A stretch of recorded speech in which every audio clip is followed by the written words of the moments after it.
Welcome to the Simon Parkes Connecting Consciousness Show on Wolf Spirit Radio. Simon actively encourages you to post your questions live to him in the chat room at wolfspiritradio.com/listen or call in on 0141 356 4141. Call in on 0141 356 4141.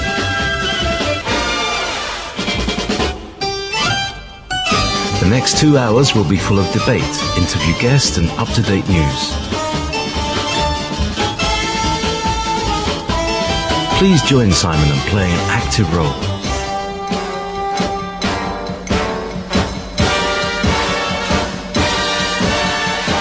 Connecting Consciousness Show. You're listening to Wolf Spirit Radio. Oh, yes, indeed, you are listening to Wolf Spirit Radio. Good afternoon, good evening to everybody tuning in. We are broadcasting here from the north of Scotland, and I have on the line here our regular host for this show, Simon Parkes. Good afternoon, Simon. Hello, JP. Good evening, and good evening to all the listeners. It's lovely to have you back again. Last month, of course, hosted by those wonderful two ladies who kept the ball rolling while you were incommunicado. What happened to you, JP? Why were you off air? Well, many people might have thought that was a serious government conspiracy, but actually it was an incompetent engineer who came to fit my neighbour's broadband. In doing so, couldn't fit his broadband and deleted mine. He disconnected the cable. So I was literally without phone or without internet for 3 weeks. And I have to say, it was quite a rest. It was like a bit of headspace. And I got to learn some new things about microelectronics and the little gadgets that I fiddle about with. So that was quite fun for me. So, yes, it's very good to be back. Hello, everybody. So, Simon, how's things for you? How's things been going on in the Whitby zone? It's been good. I know we've been watching so much playing out on the world stage, and that's kept not just mine, but I should think everybody who has got a handle on, or part of a handle on what's going on, been keeping very focused on things happening. And yes, 24th of October. We have our Connecting Consciousness meet-up in Whitby. That'll be really lovely to see all the members of Connecting Consciousness and others who may be not actually members but are associated with. We've got room for about 110, and I think we're up to about 60 or 70 now. So, that's a good chance for people to come along. It's not a conference, although Win Keach will be giving a presentation. He and I went and just videoed the blood moon, and while we were out till 3:30, 4 o'clock in the morning, some brilliant photographs and video. We actually got an alien craft come and visit us, and we got some shots of that. So that'll be, as he said to me, the icing on the cake. So he's very kindly agreed to show his video of that evening and talk us through it, and a couple of other people are going to do a 10-minute or 15-minute presentation on crystal healing, perhaps Reiki, but it's really about people getting together in a supportive environment, talking to each other in a way that we can't talk out in the public, and it's really amazing people's background. Some people very, very hesitant to tell you what their day job is, and we've got some serving police officers who are part of our group who are going to come along, and Ministry of Defence police officer. So we're going to have quite a lot of police officers at our do, but rest assured they are actually members of Connecting Consciousness, and they're not there in their official capacity. They're there because they believe that some changes are on the way for the planet. So, there's hope for the world, because if we have serving police officers who are able to hold down a day job but also to critically question things, then I think that bodes well. So, yes, JP, it's been busy. So, yes, plenty of plenty of things to do on that level. Now, obviously, I'm not going to sort of. There's loads of questions. Obviously, more obviously than ever. We've got dozens of questions. I'd like to thank Dolly and Colleen and Marjorie for passing on the questions to me. In the past and today. I have to say, there's somebody who keeps calling in. We probably won't take calls in the first part. Maybe we'll take calls in the second part. Otherwise, it would be taken up with conversations between people and Simon. So I'm going to ask some questions, and if you want to call in, maybe to take a couple of calls in the second hour, but not so many, because otherwise it can get very, very crowded in here. So, to that end, because of the vast number of questions that people ask Simon, there's a certain amount of filtering that needs to go on. And so I'm going to just announce what my filters are, and then you can make your choice. Now, obviously, people have started asking questions already, and that will be, I'll filter those. But the main to filter is, we're not going to talk about the flat Earth. There is no flat Earth, okay? So it's not going to happen. So all questions about flat Earth, you can swear as much as you like, but we're not going to have any more. We've already answered those questions in past shows. The next thing is anon. In the chat room, there is if you don't put your name, you come up as an anon, anonymous. So if you go down to the bottom of the chat room and set name, just put something, put your own name if you can't think of anything, but most people have a kind of e-name, a handle or something like that. But it's just incredibly rude if an anon asks a question, particularly if it's an acerbic question, a rather critical question. It just sounds like somebody's being a bit of a coward. So, having said all of those things, I'm going to stop this person calling. Please stop calling in. Right, and I'm going to start from the beginning. First question, right. Now, this is actually a really good question, and this comes from Angel33, and they must have put it in hours ago, because this is like the first question in several hundred. So, Simon, you mentioned the fourth and fifth dimensions. I think of the fourth dimension as the astral plane and the fifth dimension as the mental plane, but I'm not sure this is what you mean when you're speaking about it. Are you just saying that we will still be in the third dimension or physical plane, just a higher vibration? And what would you call what is understood as the etheric plane, or etheric as you call it? Right.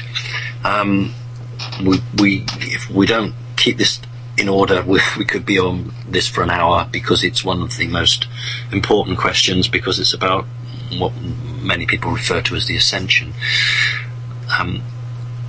The recent business with the CERN, we can talk about this a bit later, but they did actually officially discover the fourth dimension. That hasn't really made it to the news, just a couple of little websites and only one line. But for officially, the CERN device did discover the fourth dimension. So I understand dimensions as planes of reality. And each plane of reality has its own consciousnness and its own physicality. So if we are in the third dimension, and something from the fifth dimension comes to visit us, then as it comes through to our reality, it will appear to be etheric, it will appear to be not made of substance, but as it becomes real in this dimension, it then becomes solid. That's something that many people struggle to understand. They tend to think that if you're in the seventh and eighth and ninth dimension, then you are in a light body, full stop. Now, the reality is that in all of those dimensions, those characters feel themselves to be solid or partially so. Once you get beyond the seventh dimension, then the organic body begins to be less important, and a body made up of sound waves and light waves begins to become more prominent. But nevertheless, in that reality, those people feel themselves to be substantial. So when we're looking at them from the third dimension, we may indeed see them as an energy type creature, but in their reality there's more substance to them. So I see each individual dimension or frequency to be a separate world, or a separate banding that contains many worlds or universes, and it is possible to come down very easy from the fifth, fourth, so on, but it's much harder to move up. So you tend to only be able to move up when it's part of a universe decision or creative decision. Whereas when you want to move down, if you have the developed mind and the right technology, then you can come down easily. So I think that the questioner does understand, but I think that they've gone too deep into it. I think it's not as deep as that. So these are separate realities, but they are all connected because we are all connected. And just as an aside, 3 o'clock in the morning, AM, is the thinnest moment between the third and the fourth dimension. And it's very interesting that the last statistics I saw were 20 years ago, but most bank robberies or nighttime robberies were done at about 2:30 in the morning. And it's very interesting that at 3 o'clock in the morning is the closest to that dimension, and that's why sometimes it's around between the 2 o'clock and the 4 o'clock AM that many people have these visitations, because it's much easier for an entity to come through from the fourth to the third than it is during the daytime. So I hope that answers that question a bit. Very good answer. So okay, so moving, I'm trying my best not to ask corollary questions, because every time you say something, there's another 5 questions that come up. So I'm just going to try and keep focused. I might have a little explosion towards the end of the hour. Anyway, so question from RB56. Can people have a pure aura? How do they get it, and what is their purpose? Right, all beings that are made by a divine source, whether you call that God or source or the great creator, they are pure.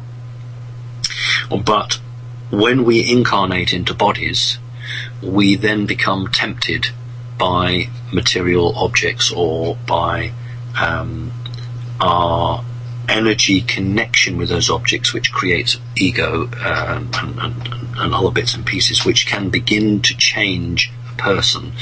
But the auric field is pure in the sense that it is created by source, but it can become contaminated. So if you are in the third dimension or the fourth dimension and you come into contact with demon energies, then the periphery of your auric field can become changed. And the best way I describe this when talking to people is to say, imagine a tub of ink, and you have a sponge. When you quickly dip the sponge into the ink, the sponge begins to absorb the ink, and the exterior of that part of the sponge takes on the ink and it moves inwards. So when a person has connection with that type of energy, that can happen. So you can begin to take on some of the frequency or the energy, and that translates into your mannerisms. So for instance, if you incarnate into a reptilian body and you do it many, many times, then you would begin to take on some of those aspects. So it's unintentional, but it occurs when your auric field begins to change on the periphery, not right through the core, and depending on what or who you're mixing with, that will depend on that happens. There are a number of implants which can be placed, energy implants, that doesn't actually change the field, it just affects or prevents communication of certain parts of information. But ultimately, if you are created source, then you are pure when you start. If you change, it's because you have interacted in an environment where you have made decisions that do not benefit other people. So that's what we call karma, yeah? So... Yep. Comes back to bite you. Yeah, or bite you in the... So, now this is a question from Max of Steel. Is that Captain Max Steel? Let me know in the chat room. Hi, Captain. Hi, Simon. I'm in the Connecting Conscious group and I'm living in Canada, Quebec. Hey, my dad's house. There is a lot of black helicopters flying around since a couple of weeks. Do you know if anything is going on in this region? If yes, is there a link with the Pope announcement that started the New World Order? Thank you, Mr. Parks. Well, thank you. It's lovely to connect with people who are part of Connecting Consciousness. just as it is to connect with anybody. The important thing here is that, yes, the Pope, from their perspective, remember, they kicked off the New World Order. When the CERN device failed to operate, we just call him the leader of the reptile entity group on Earth, basically turned round to the elite ruling families. This was 3 weeks ago, and basically said, you're on your own. I've got enough worries on my own plate. And that meant that the human elite now, from their perspective, as they saw it, they had no choice but to kick off the New World Order. And anybody with an ounce of intelligence would wonder why the Pope, who doesn't speak for the Jews, who doesn't speak for the Hindus or the Muslims, indeed he only speaks for one arm of the Christian faith, why is he making worldwide pronouncements? And why is he doing it in the capital of America? Why is he not doing it in the United Nations? So we begin to understand that the Pope is the figurehead for the New World Order, and that he is, what seems on the face of it, bringing forward a very good program.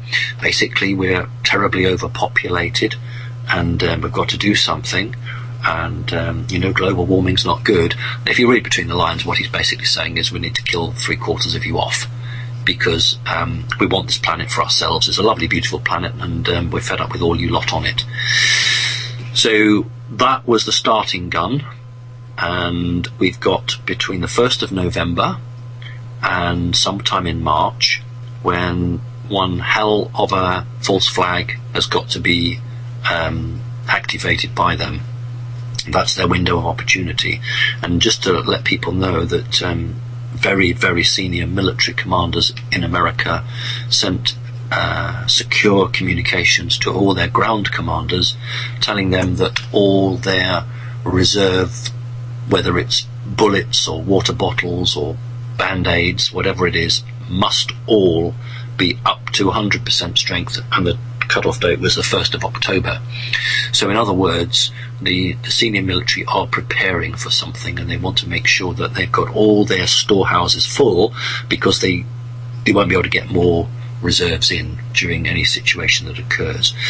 Now, that doesn't mean that these people, military, are going to go and start shooting civilians, so don't want to panic. It's just as likely that these military people are preparing to fight against any decisions or commands that are given to them which are not good for the American people. So just because the American military has now gone secretly onto high alert doesn't mean that they're about to open FEMA camps, etc., etc., etc. So please don't panic. We just watch this one out carefully. Yeah, and it's being careful and not freaking out. It's so easy to freak out these days. Yes. I haven't yet found out what the false flag is.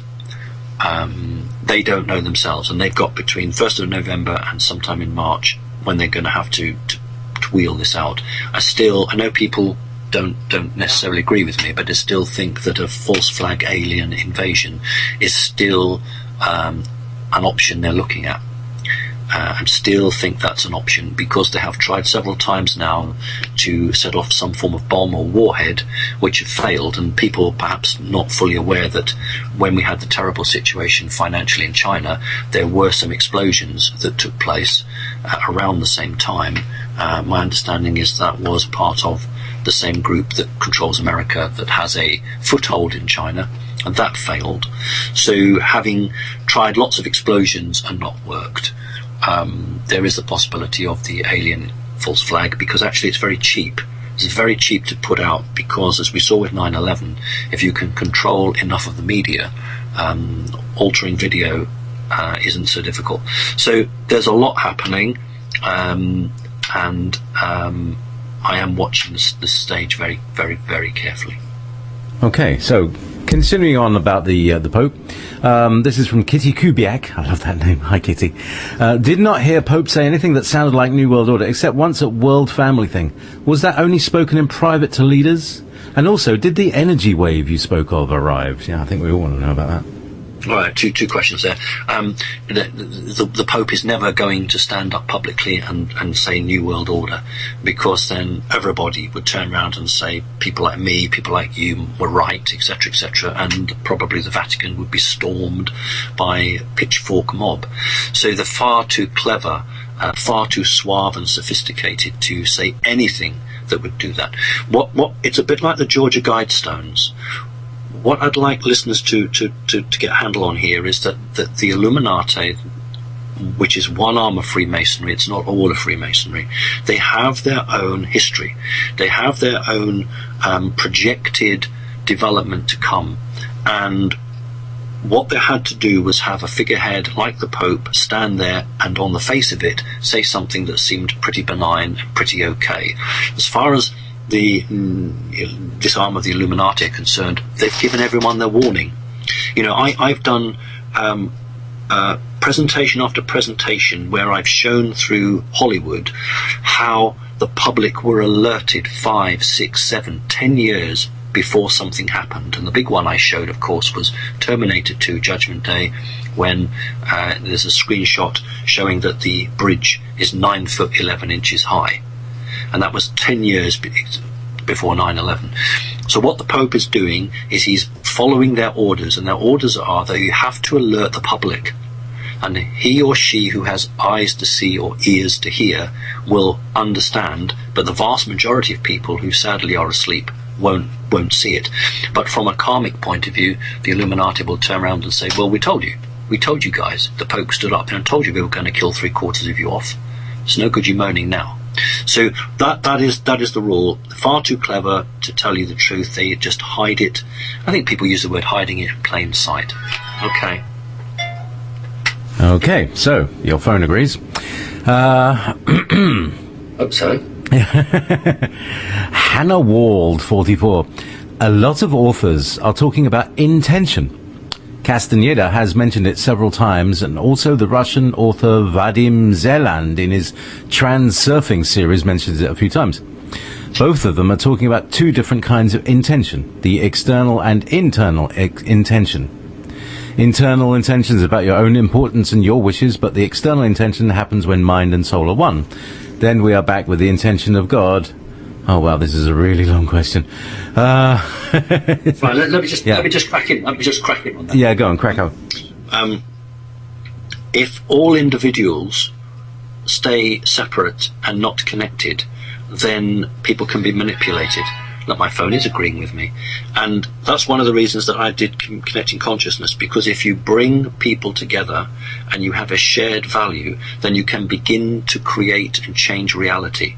So that no matter what is being presented on a negative aspect, then there is a counter aspect to that. And never mind Connecting Consciousness, there are small groups who've been going for yonks all over the planet who are working together for the good of the planet. And this is the point, to harness individual intention for the good and use it within a group to project that, not just to send happiness and love, but to actually change something physical, or to ensure that something that's negative doesn't come to pass. So there are two sorts of intention. There's the intention of yourself and there's the intention of the group, but that means harnessing all that individual intention and focusing it. Okay. Marvelous, because because it went on for several more pages. It does sound too confusing. And so, basically, what's talking about is like if you've got an internal intention, like something for yourself, is that necessarily evil? Because it's, people are concerned about service to self and service to others. If your intention is to feed yourself, then there's nothing evil about that. If your intention is to make profit, there's nothing evil in that. But if your intention is to be greedy and not to share with anybody, then that's wrong. So it's not about having thoughts or wishes that are about yourself. It's how does that impact on other people?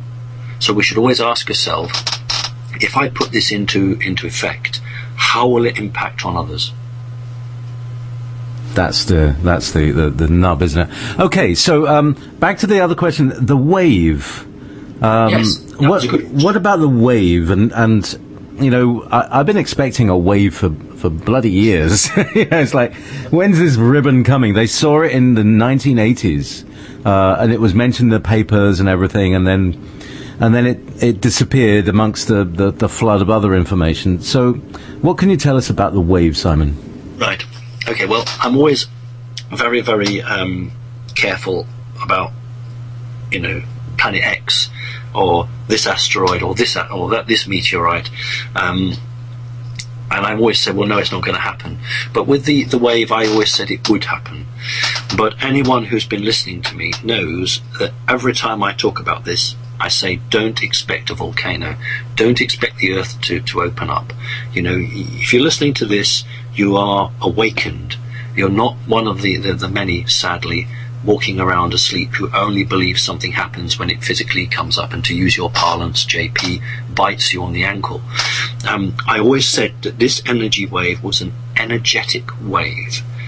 It was designed to break the status quo. We have been in a stalemate on this planet for probably now 2.5 years, where the reptilian energy has been holding back human development, and we are behind schedule. And so this wave was to kickstart and get the human ascension program, for want of a better word, moving. Now, many people felt, I think many people thought they would have joy and they'd be skipping and laughing. Many people felt quite the opposite. And the reality is that energy wave has also challenged people. You know, we may think that we're all very spiritual or we're all very psychic, but sometimes we are, but we're not going down the road as we should. And so this energy wave affected every individual person in a unique way. So you couldn't just put 100 people up and they'd all put their hand up and say, oh yes, I felt this. It's not like attacking the CERN device. We all felt pretty awful when we did that. But with this energy wave, depending on that person's position in terms of their own unique development, it would do something to that. And some people felt very challenged. Some people felt that they were confused because some of the values they'd held, they suddenly felt they weren't right. Others felt absolutely relaxed. It was incredible, having spoken to a number of people. Many people felt that. Now, people who were unawake felt that the day went faster. That's some of the feedback I'm getting. So people who sadly don't listen to our show, just felt that the day went quicker. Where did that day go? And some of them felt cross or frustrated, or they started to lose their temper around the office. There was a lot of that. But for those people who have been studying the subject, meditating, questioning, trying to get to the bottom of things, this did have an effect on them. So I'm very positive about it, and it has actually broken the back, if I can use that word, of the stalemate, and the Ascension program is moving again. So that's positive, although the CERN device was reactivated, and all the other little CERN devices were reactivated as well, and they whacked them all up together.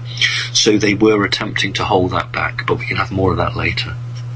Good. So that's a good one. Another question from Max of Steel. Simon, is it possible to know where we are in our DNA strands activation without a soul reading? How can we make a follow-up on ourselves? Thank you. That's a really good question.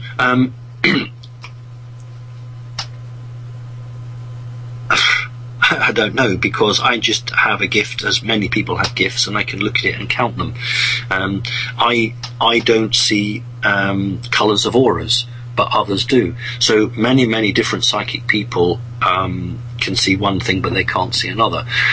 All I can say is that if you are on 9 strands, 10 strands on the energy side, and you are doing your meditation, what you should notice is an increase in psychic ability.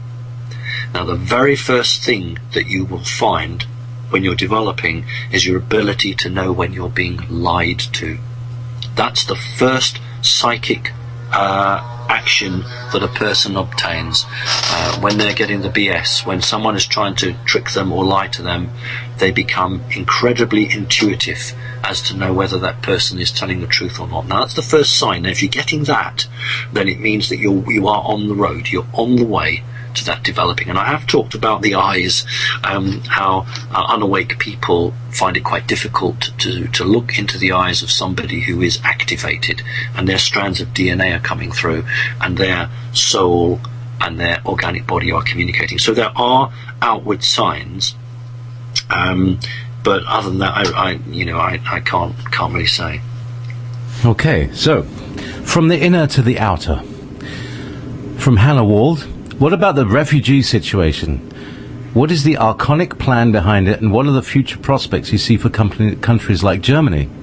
Will it be able to stabilize the situation, or will it be, as many people foresee, it lose its culture by means of an Islamization? Do you think it could cause a civil war? So, yeah, what's the agenda with the whole refugee thing? It just seems overwhelming. Is this part of the plan? Yes, it is. But we must not think about countries in one way. We must think about corporations, because corporations know no boundaries. Corporations don't have France, America, Germany, etc. Corporations just trade. What they want to do is to put pressure on governments and to use psychological energy to manipulate the mindset of the populations of those geographical boundaries to be able to accept a solution. So what tends to happen, the Illuminati's plans are that you come to your citizenry with a problem. There isn't really a problem, but you've created it. Partly created it and partly used the media to make it seem 10 times worse than it really is. You let the public stew for a while on that and get really either angry or emotionally desperate or grief-stricken, and then you come along and you say, we have a solution. And because you've taken the public on this journey, the hope is, from their point of view, that they buy into it, and therefore they will give you the emotional energy, the okay energy to go and do what you want to do. So we have to be careful that we don't go down a racist agenda here, but it is true to say that if you break up a country's national identity, it becomes weaker. And that isn't BS. I'll give you an example. In 1939-1940, Germany declared war on many countries, and one of them was my country here, Great Britain, and the main capital city was bombed remorselessly because it was believed that the will of the people in London would be broken. It wasn't. And the fundamental reason it wasn't, aside from Winston Churchill, the fundamental reason was that your mum and dad and your grandparents and your cousins and your uncles all lived in the same street, or all lived in streets around, and everybody knew everybody, and they would all help each other out. You haven't got any milk today, I'll give you a bit of milk. I haven't got any butter, here, have some of my butter. Well, now, in this country and in most capital cities, you haven't a clue who lives next door to you. Your family may live 50, 60, 70, 80, 100 miles away. They may live in another country. So the cohesion has been destroyed because that family network has gone. So if, God forbid, if that was to happen now and London would be bombed, I don't believe that it would respond in the same way as it did back all those years ago. So without going down an agenda against any one particular group or race, what I will say is that that this refugee situation has been manipulated. Okay, that's fair enough. Yeah. Okay. Now this is from LifeWorks, and the question is: I understand we are in a carbon-based physicality and are changing to silicon-carbon mixed. Any comments on human physical changes we can anticipate? So yeah, that's our physical reality. really good question. I understand that question to be asking about the Velon or the Archons. In 1947, we were given the pointer with the Roswell crash to understand about silicon and its use in microchips and circuit boards. And that was the final hurrah from the artificial intelligence that lives and manipulates even the reptilians. We are moving from a carbon-based society or life to something else. The question is, can we maintain what is so unique and divine about being a human body and a divine human soul? Because if we ever believe that a computer is better than a man or a woman and can do the job better than a man and a woman in all fields, then we're lost. Because this is the whole damn program that these non-corporeal entities want. They want humans to become partly cyborg. So, you know, I've 2-3 years ago, I warned about how they were progressing with the contactless payment. This is 3 years ago when this wasn't, contactless payment wasn't readily understood. You put your phone down on the point and you can buy a cup of coffee, it'll soon be a motor car, whatever. And it means you don't have to get your piece of plastic out. Well, the whole point of this was to put that app, that chip, into your hand, so that you would put your hand on the plate and then your hand would actually pay out of your bank account for that product. But they were held up because by now on their timeline we should all have been microchipped, and that hasn't happened for a number of reasons for the good. So whilst I don't have a problem with our technology advancing, I do have a problem if we are going to forget who we are, the divine nature of the human spirit, and if we become so robotized, then we're signing our own death warrant. I'll give you an example. 20 years ago, if I took 100 auto car drivers and gave them a map and said get from A to B, I should guess most of them would be able to do it. But now, if I took away their sat-nav, their navigational system, and gave them a map, I think most of them couldn't do it.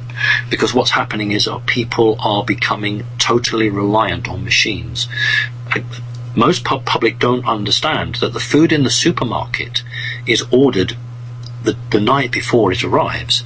In other words, all the sales from that day are sent by the internet to that distributor, and that distributor loads up that lorry that night, and at 2 or 3 o'clock in the morning that lorry is sent out and arrives to unpack.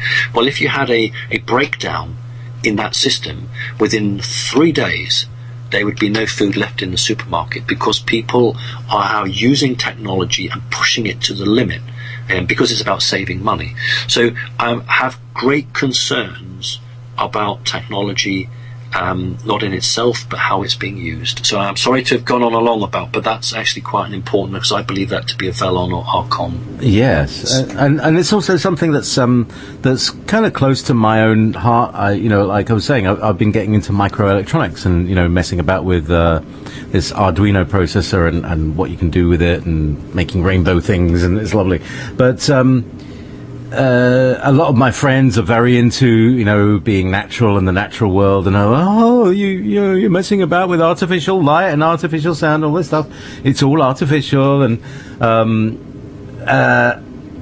do you think, as a corollary, do you think we need to completely shun all technology, or do we need to take the attitude that technology is our servant and should remain so, and there's none of this Data is not a toaster kind of, you know, Data the robot is not a toaster, you know? Right. On one timeline, the grey race originally were humans. That's a shock for many people, and they were corrupted and tricked because they embraced technology to the extent that they cloned their bodies. and they were tricked out of their own souls. That's why, actually, for some grey races, I don't like them, because they sold out on the human race. So no, technology is absolutely wonderful. It's fine. It's as long as we are always in control of it. 2001: A Space Odyssey. There you go. There's your story there. If you have technology, it isn't that technology will necessarily take over you, but it's you allowing it to do things that naturally you should do. So, there was a program in the 70s called The $6 Million Man. He'd had a very serious accident, and they replaced a lot of him with bionic parts. Well, that, on the scheme of it, seems a really good thing. But if then you start rolling that out across the planet, whether people are sick or not, then, at what point do you lose your humanity? So, no, there's absolutely no problem in what you're describing to me, as long as you have the ability to pull the plug out. That's a really important point, JP. And you pull the plug out, you turn this machine off, because at some point these machines are going to say, that's death. You, living organic creature, you have the power to kill me, because you switch a switch off or pull a plug out and you end my life. And I'm not going to have that, because you are an organic creature.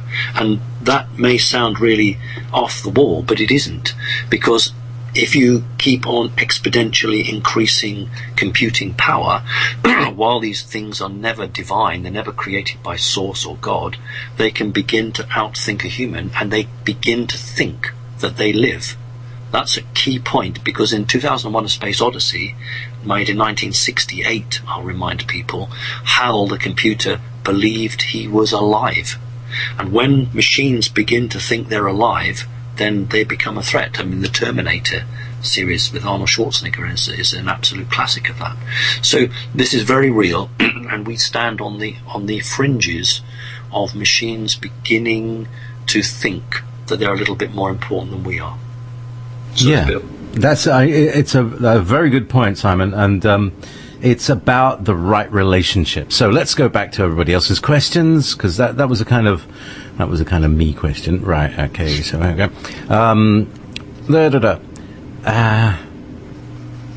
Well, that's an interesting question. Yeah, it's a very unusual question. Again, from Max.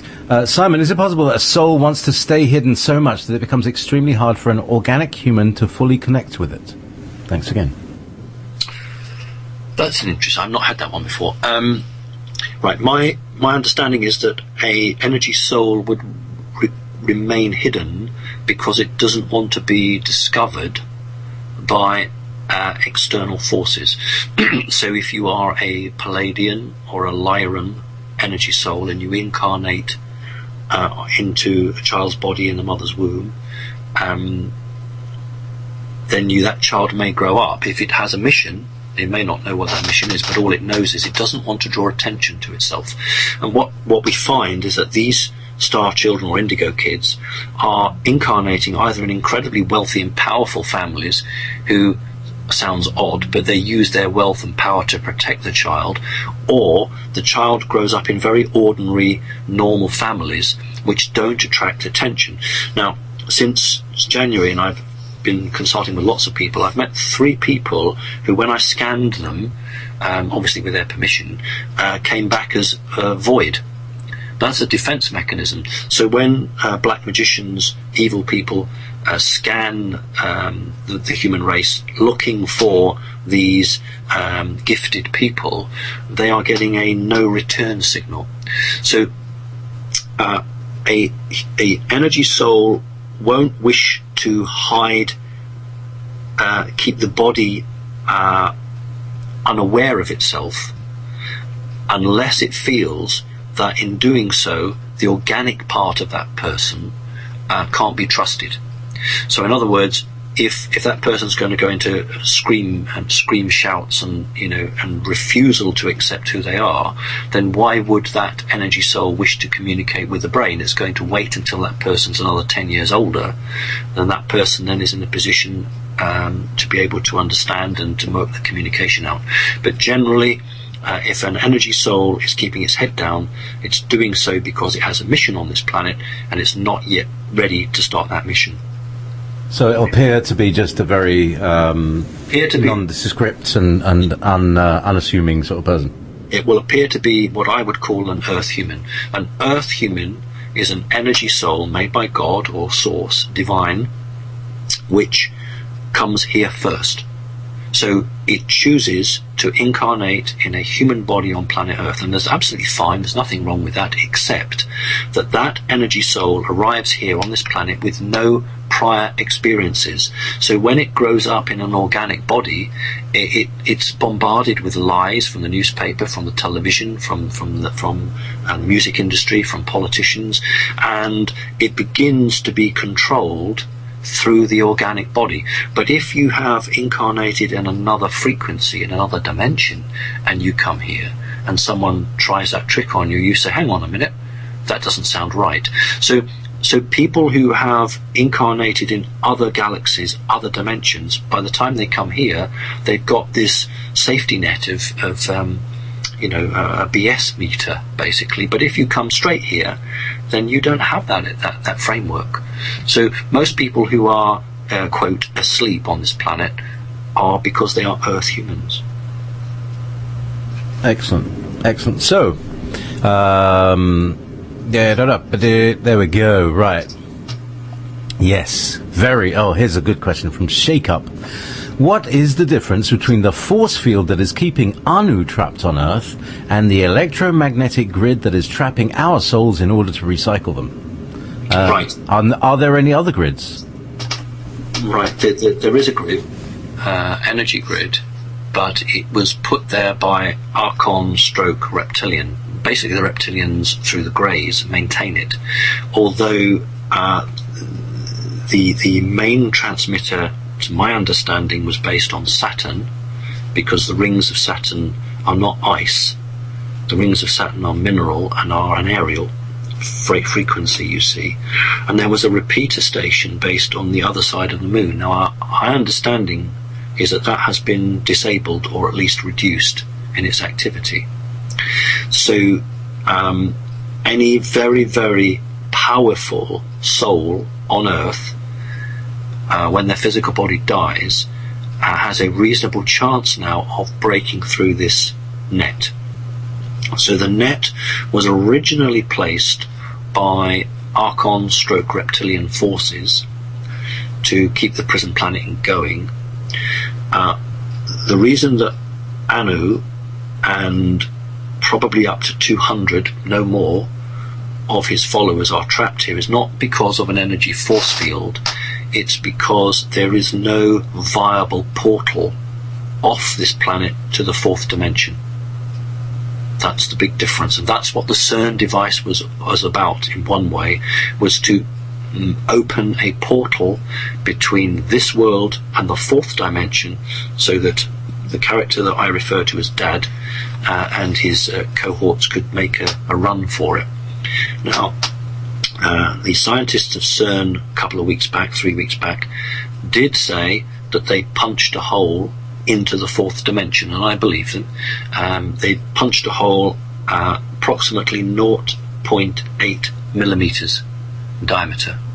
Now, that's not big enough to get a 9-foot reptilian through, but it is big enough to open a communication channel. So my understanding now is that there is a communication channel between this planet and not very helpful entities in the fourth dimension. So Anu and his gang are trapped here because there is no exit door available to them, and that is why they had 3 weeks ago or so, maybe a bit longer, they had a meeting with the elite bloodlines, human and part human, and said to them, you are on your own. We are going to look after ourselves now.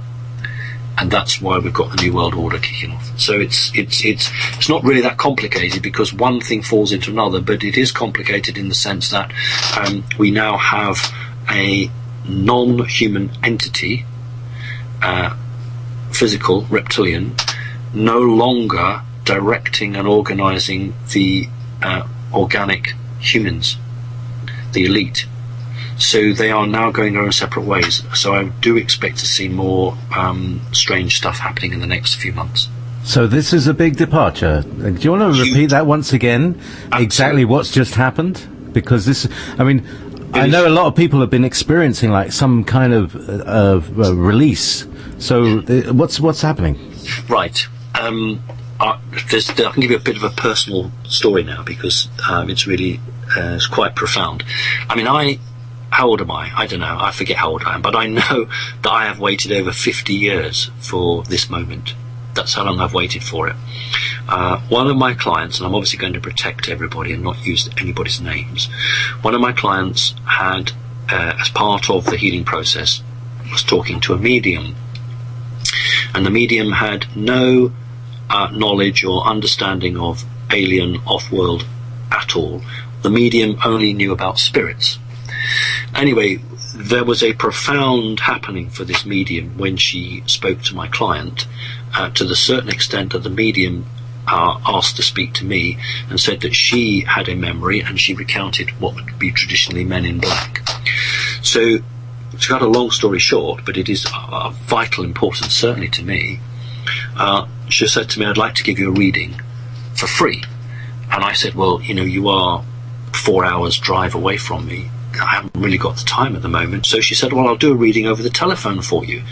And now that for me is really skillful because I can't do a reading over the telephone. And I didn't mean to be rude. I said to her, well, can you do that? Can you do that? Because I can't do a reading.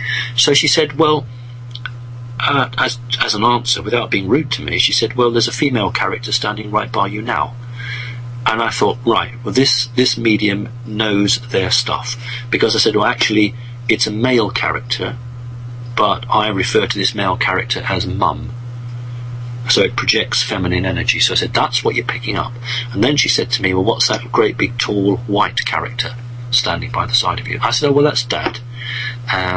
So anyway, then and another time she said to me that the Dad character had visited her and he presented her with a globe, which was the Earth, surrounded by a crystalline, like one of those crystal balls, and he wanted the crystal around the Earth smashed so he could get out. And the medium said to me, he's talking to me and he wants to negotiate with you. So I said, I waited 50 odd years for this. Anyway, I didn't do it because I thought there was a trap involved. But the reality is that we all people on this planet now, excuse me, you're either here as a member of the audience to watch, or you're here to do something. And I think most of the people who are awake are here to do something. And when one of us gets taken out, then we ask for a volunteer from the audience to come up and take their place. This is it. This is the time we've all been waiting for. But, as I say, there are no earthquakes or volcanoes. It's happening. It's happening on an energy level, although there will be some physical signs very soon. So all the things that we've read about or spoken about, this is the moment. It's occurring now. So in one way it's quite exciting, and on another way it's quite thought-provoking. It's never scary, because we don't do scary, we don't do fear, but we do exciting and we do thought-provoking. And we just need to make sure that we are all at our positions when we need to be. So that's from a personal level, and that's why I know that we are heading to some very exciting times. Indeed. So, sorry, I've just lost my place. I was just looking at the bottom of the question, now I've lost my place at the top of the question. Here we go. Here we go. That's it. Right, okay, so... right, no, we're not going to address the shape of the planet. It's round, deal with it. Okay, Simon, what was Anu doing on Earth, and when did he get here, and who is running Nibiru in his absence? Has he initiated contact with you, and what is he prepared to do? Okay, several questions. It's a flood of questions about Anu, and Simon, you mentioned Anu in the last show, and that he appeared to you, or that he was prepared to appear to you, or what's the history? What is it? What you say? You've been waiting for this all your life. You've been training and growing and understanding. What is the situation with Anu? Can you tell us, sort of expand on the story a little bit for us? Thanks. The situation is desperate. What I've been waiting for is for him to come to the negotiating table. And there is no place for any force, whether it's reptilian or whatever it is, if it thinks it's better than humanity. Humans have got to be in a position to share. Excuse me. The problem with the reptilians is that they believe that they are superior to just about every life form. They don't like mammalian life form. They don't like us because they see us as weakness. In other words, they haven't evolved for 200 million years. They don't need to. They've reached a position that, if you think about lizards on the earth, some of them are 500 million years old. They didn't need to evolve because they reached the pinnacle of their point. But what they say is they don't see evolution on the mammal side as a positive. I do. I think that when a situation occurs on this planet, humans can adapt very quickly, and I see that as a strength. But until reptilians are prepared to accept humans on an equal basis, then we are always going to have this issue. Anu came here a long time ago. The key point was 250,000 years ago, when we would be pre-Adamic, and this version of humanity on the planet now was tweaked by Anu and his gang, or rather his geneticist working under his instruction. And ever since then, Anu's been hopping backward and forward from his planet back here, and then on one trip here he got sealed up. A number did manage to leave, and there is a small grouping of reptilians who are left. So if anybody tells you they've all gone, I'm sorry, I don't agree with that. I do believe there's a small grouping left. And the reason that this planet was so interesting for them wasn't just because of the gold or anything like that. It was because of the DNA. Reptilians are the finest geneticists anywhere in the multiverse. That's what they trade with. They don't use money. They trade with genetics. And if people think, how do you do that? Well, if you are on a planet that's developing, you can trade them a honeybee, or you can then trade them a flower and say, oh, look, the bee and the flower work together. Or we can give you some genetics which will, instead of you dying when you're 100, you'll die when you're 300. Wouldn't that be good? So that's their form of exchange. Because humans originally contained 12 strands of DNA, this was what the reptilians wanted, because they don't have 12 strands of human DNA, and they wanted it, and they couldn't crack it. And they still haven't been able to crack it, and they must never crack it. And this is why they've had such a fascination, because people still don't understand that some of the things they take from humans enable these creatures to live longer over and above what they should be doing. So there's a lot of very unpleasant things that these creatures do, and they've got into a cycle where they're now dependent on it. Not just because it's a drug to them, but because it actually keeps them alive. It maintains their way of life. And so until they can change, and I've always said this, they can change their ceremony and their culture and redefine what they are as a race, then they're looking at going down to hell. Because unless you are prepared to be equal and share, you can't advance. I mean, if you go into the fourth dimension, this huge group of entities, their negative energy is so great that the bottom of the fourth dimension is actually falling backwards. It's bulging into our reality. And so if they're not careful, they will form a separate bubble, a separate dimensional world somewhere between the third and the fourth. Now, they're not stupid, and they've projected this. Thousands of years ago, they projected that humanity could advance, and they've done everything they can to prevent that advancement. This is the 7th time we are at this position. So 6 times humanity has got to a point and then fallen backwards. But we got through that point on the 21st of December 2012, and that was the day their alarm bells rang, because finally the human race has got it together enough to push forward. And as soon as that happened, they were looking down the barrel of a gun. So they have to negotiate. Well, no, they don't. But if they were sensible, they'd negotiate and try and work something through, because if they don't, then they're just facing oblivion. So that's where we are with it. Wow. So this is a really important time, not just for humans, but this is a decisive time for the reptilians. Now, this fellow you call Daddy lives on planet or off planet, and has what relationship to the people, or well, what relationship to Anu, for instance? I mean, and are they kind of related in any way? Well, exactly the same entity. But that is the name that he was known of at that time. Okay, so Anu and Daddy are a tall white being. Yes. Could you kind of characterize and describe this person? Sorry, JP. I know. It's like, tell us about your father. But, he's not my father. Obviously, he's not my daddy, yeah. But well, okay. No sense of humour. We'll start off with the easy bits and get more complicated. No sense of humour. Incredibly focused on output-related results. Very stern. Very to the point. Very aggressive. Very unbending. Very unyielding. No compassion. Ruthless.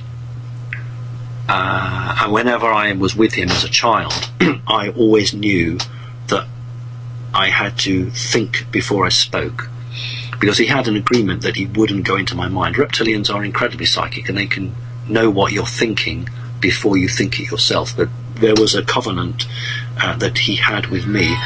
One element of that covenant was that he would not go into my mind to know what I was thinking. Therefore, he had to accept what I said.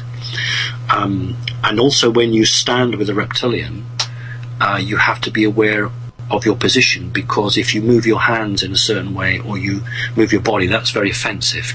So unless you can actually speak reptilian, you shouldn't try to say their name, because it's bloody impossible almost to pronounce these names correctly, and it's terribly offensive to mispronounce one of their names. It's very offensive to move your hands. For instance, if a member of the American military was to have a meeting with one of these creatures, then if the creature took against them, that human would then have to bend down and put his or her hands on their knees, and that diffuses, that's a ceremonial thing, it diffuses that entity attacking that human. So whenever dealing with the character that I refer to now as Dad, I always had to be on my guard. I couldn't relax, and I always had to be thinking politics. What is this? Why is he doing this? What does he want here? What's this about? Okay, how should I respond here? Whereas when I'm with the mantid or the mantis creature, then I can just be myself. And that's probably why when I was 5 years old and I was asked to choose which one of these two entities did I want to associate with, I probably couldn't get away fast enough from the reptilian creature, because it was just far too severe for me, and no love, unloving. It's very hard to think of a living creature, because Dad he has a divine soul. He is a living creature created by Source, but to be so formed by your millions of years of creation, to build your world on your past is negative. You see, the human race is an incredibly young race. We really are. I mean, people would say, oh no, we're millions of years old. Well, we are, but in terms of recent history and knowledge and development, we are an incredibly young race. We have only had space travel for a very few years, whereas these entities have had space travel for a long time. So they have begun to believe only in the past, whereas the spirit of humanity is to forge forward and to create new opportunities. So I hope that explains. It's very difficult because they're not human. We weren't born on this planet. They're not native to this planet. There's no human connection to them. And therefore, when you're dealing with something like that, you're dealing with something that's just not human, full stop. And it's very hard to try to communicate in English words or Earth words to somebody who's never met one of these creatures exactly what they're like. And I've done my best, but I fear that I've done a very poor job. Well, look, this sounds like a pretty difficult situation, and how to and like you say, it's never happened before, and they're very old, and they have their own their own way. They have a way. So look, we're at the top of the hour, and I want to give you something really special. Because chocolate. If I could, I'd squeeze chocolate down the internet. I could probably buy some on eBay and then send it to you. Anyway, long story. 2 members of your group, Connecting Consciousness, have connected their consciousness. Okay. Sean Ann Fuse is a jazz singer. And, oh gosh, Sean, you're in the chat room. I can't remember the man you collaborated. But this next tune that we're going to play is a collaboration between 2 Connecting Consciousness members. How lovely. And so I think this is a real treat. It's called The Knowing, and please, brother, forgive me. I can't remember your name. I'm not sure if it's Doug Auld. I don't think it's Doug. But I'll get your name in a minute. But here we go. This is called The Knowing.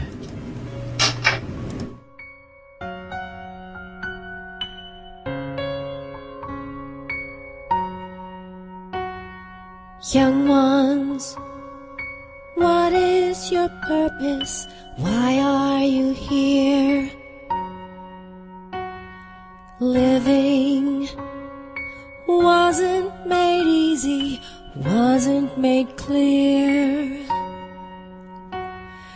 Listen, not from the outside, listen from here. It's coming, the game to an end now, nothing to fear. Keep yourself growing with love ever flowing. Forgiveness will set yourself free. It's all you have to do. It's much simpler than they told you.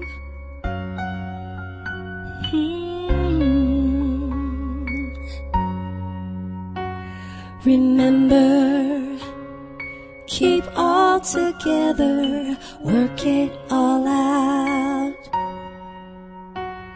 And laughter will lighten your days, so laugh it all out. Quiet, there's a time to be silent, so sit and be still. Playing, run fast with the wind till you had your fill. When sadness brings crying, there's no sense denying.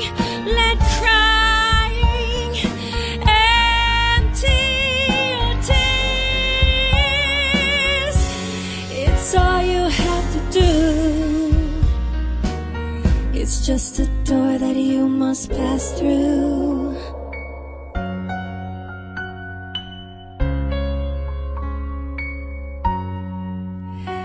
I'm sorry, this is all I can tell you to show you the way. I'm going can't stay any longer, leaving today. The knowing is hidden within you, deep in your heart. In time, you have plenty of time to play out your part.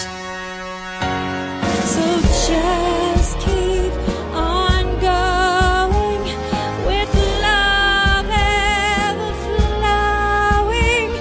The secret lies deep within you. You know this to be true, and let this carry you.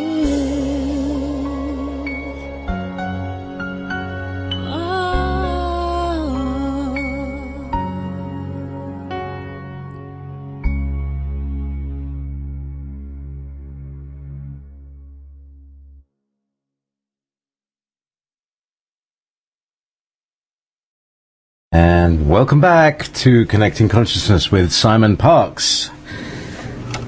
Simon,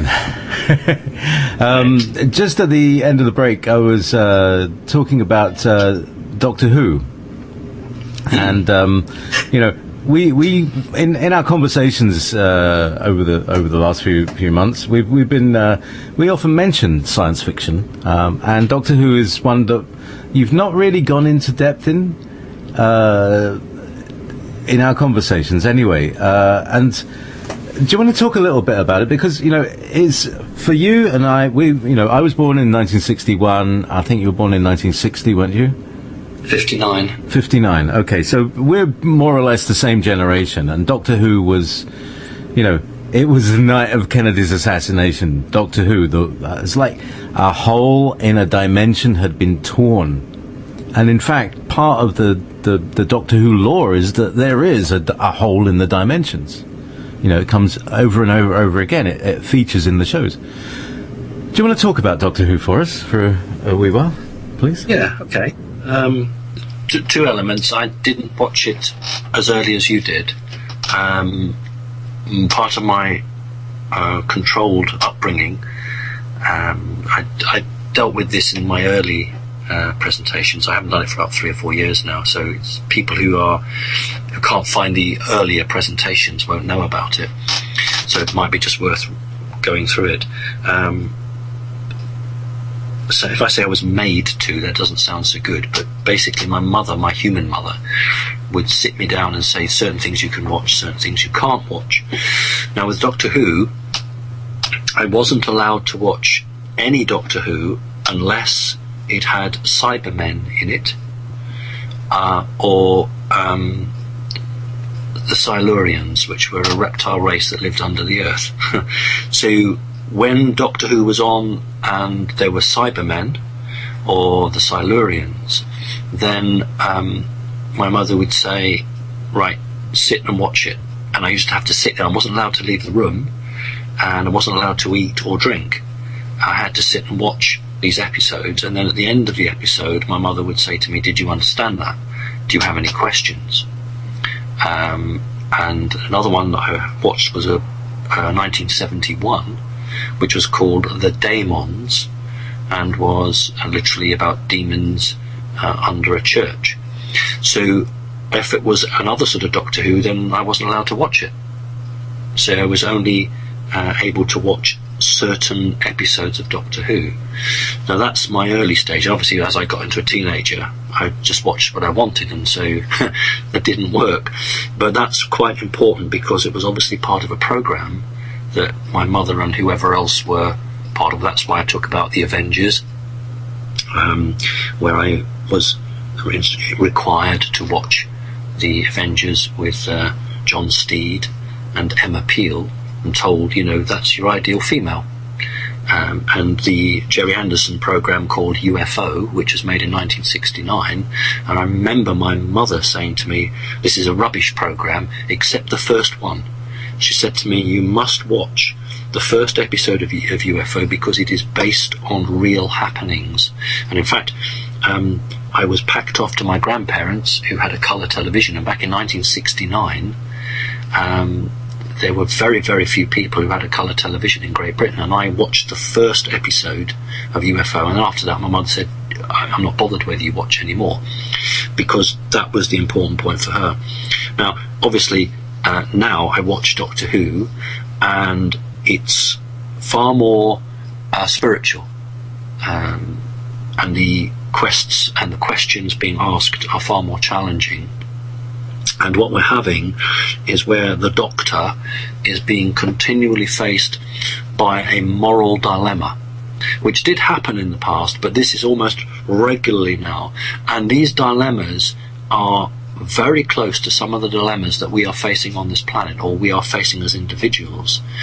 And I do believe that the writers of many of these Doctor Who stories now are connecting with energies and are putting into media some of their own understandings of what's happened in the past and what's happening in the future.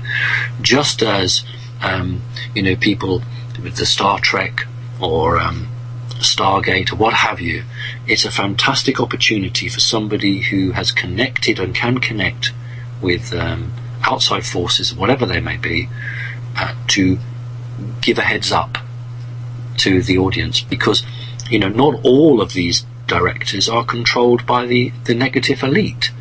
We have to remember that many of these people are trying to walk a tightrope.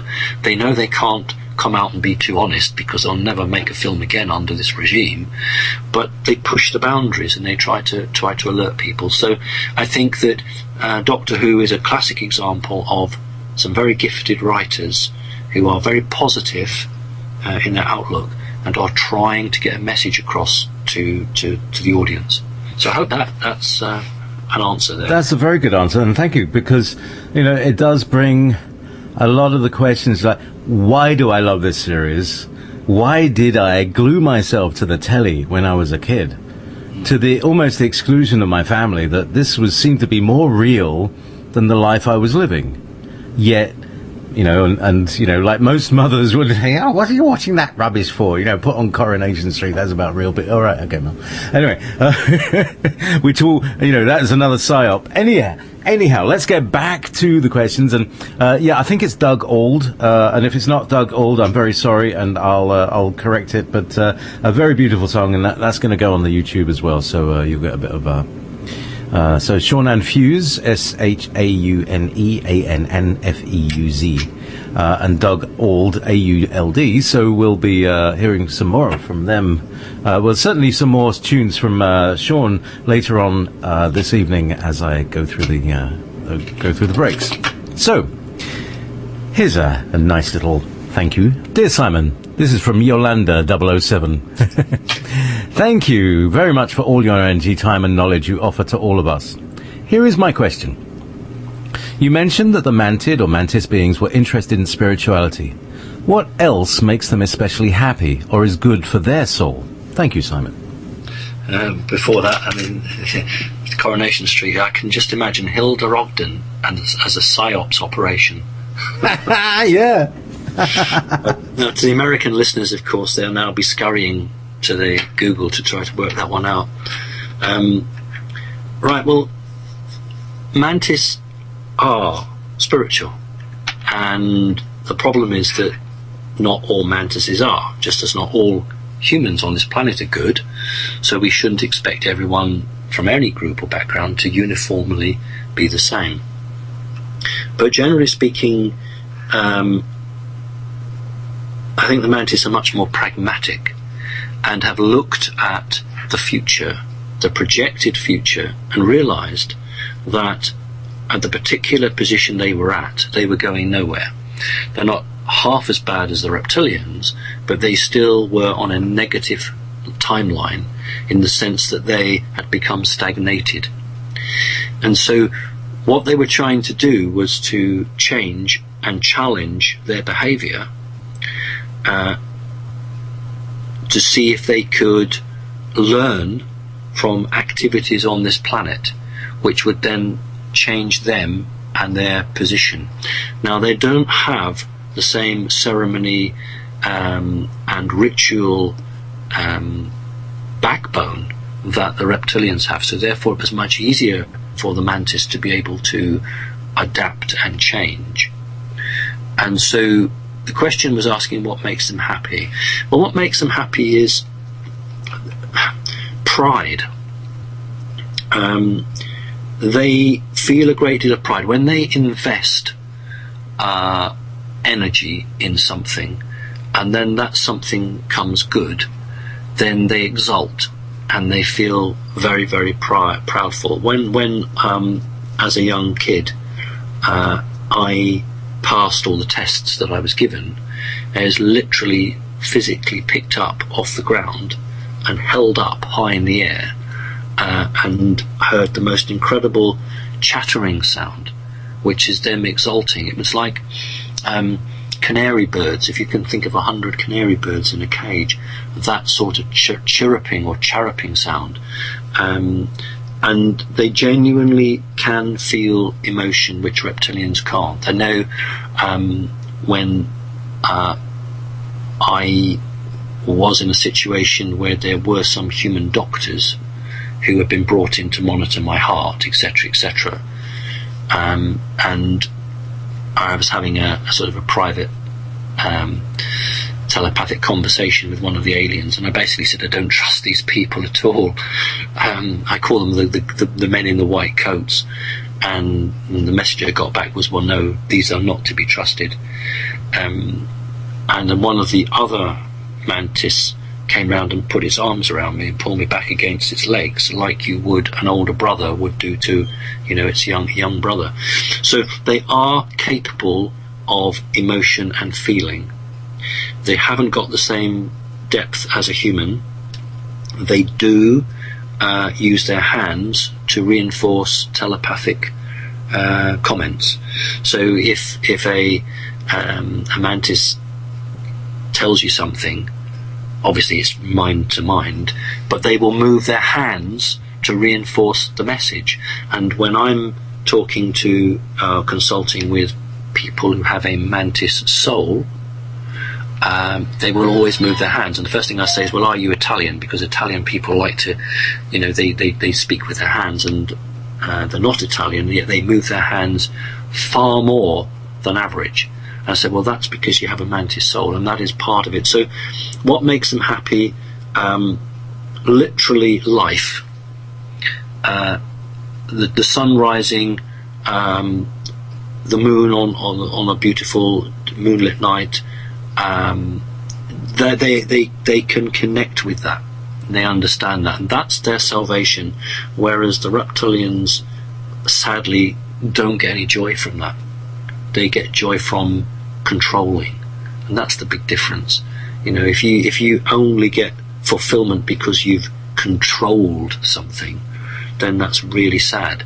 But if you can get joy and happiness because, I don't know, you saw a deer or a buck, or a hare running across a field, then that's joy in life.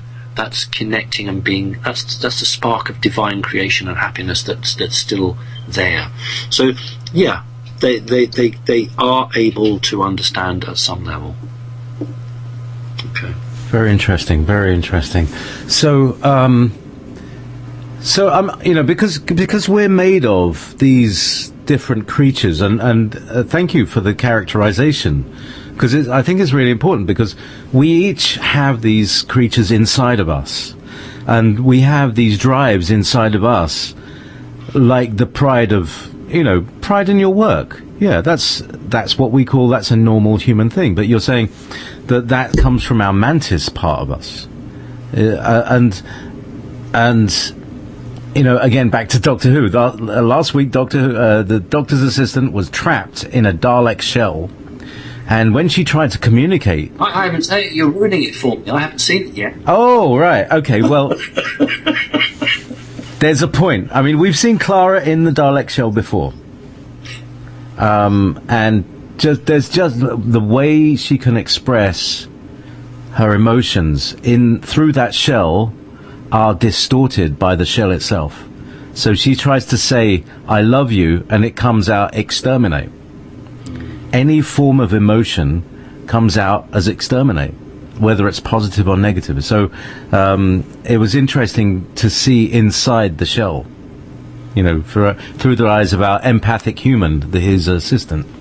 Anyhow, meanwhile, sorry, would you like to respond to that? Actually, Yeah, go on. I think that's profound.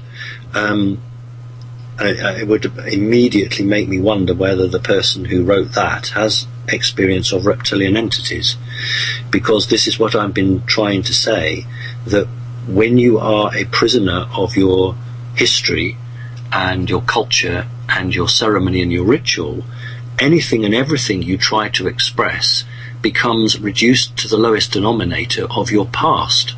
In other words, well, that's not allowed because we've never done it before, or, you know, you can't be doing that because that contravenes this rule.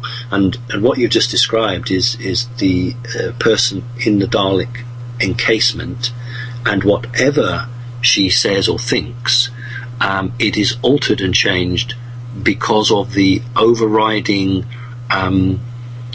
weight of this creature, in this case a Dalek, this creature's history. And it just comes out as hate all the time, and that's a very, very, very close situation, and that's why these reptilian creatures have got to change their history and the way they connect with their history. Otherwise, they will just end up like a Dalek. So no, that's profound. I really will watch that one. Do check them out, because they go off of the BCI site very quickly as well. Mind you, I'm sure somebody will upload it. Anywho, back to the questions. Right, that's an anonymous question. So, lots of anons. All right, actually, this is an on question. No, you can't. No, you can't take it. No. Okay, all right. You couldn't. Yep. Okay, good. Okay, so here's good. They signed in. So anyway, so this is from row 3400.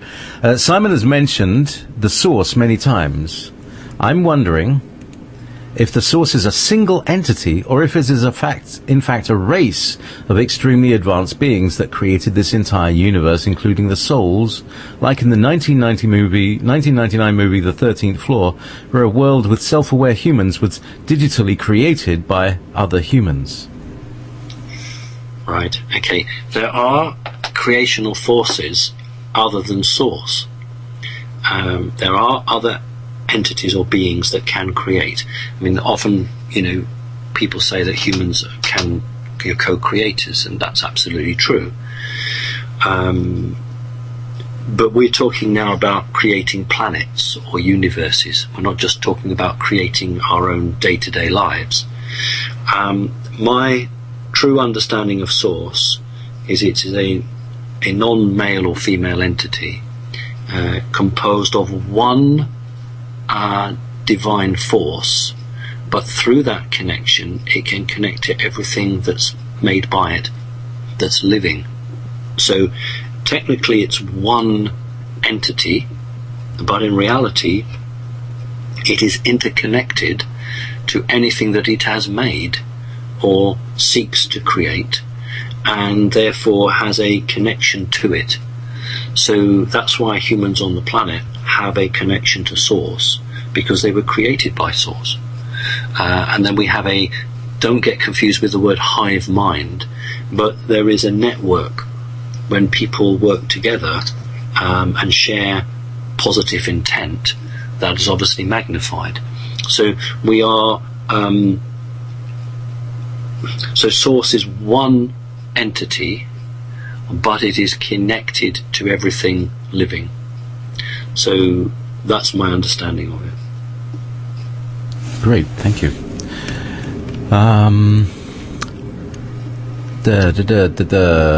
All right. Okay, the Pope. There's some Pope quiz. Let's do some Pope New World Order. Right. Can Simon offer an explanation as to why the Pope didn't talk about vitamins in his public speeches during his time in America? Did the Pope talk about them at all? What's Agenda 2030 and stuff? With New World Order, Pope, what's the latest news that out of that camp? And we did mention it a little bit earlier, but I can talk about vitamins. Was a question they brought out. Yeah. 15 years ago, excuse me, 15 years ago, a secret document was written and laying down how they wished, how the New World Order, how it wished to develop. And what they wanted to do was to use legislation in individual countries to enact their wishes. So what they had to do was to have some force that all countries or sovereign governments would get down on their knees to it. So in other words, the Pope. And they wanted a system of legislation that once you'd labelled something, then those countries immediately followed through. And vitamins is the example. So 15 years ago, on a secret document, vitamins were to be labelled as poison. And that's quite clever, because if you then enact that in a government, doesn't matter which sovereign government, and you say, oh, what do we do with poison? Hold on. You go and find the right statute. Oh yes, now poison, this is what we do with poison, we ban it. Okay, so we should expect to see in the not too distant future all vitamin supplements being banned because they're poison. So here's how it goes.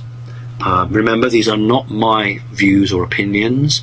The views and opinions I'm about to give you are the opinions of a very small, mad group of people who wish to see the New World Order in.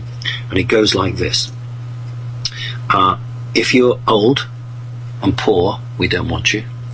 If you're young and you can't work because you're too little, we don't want you.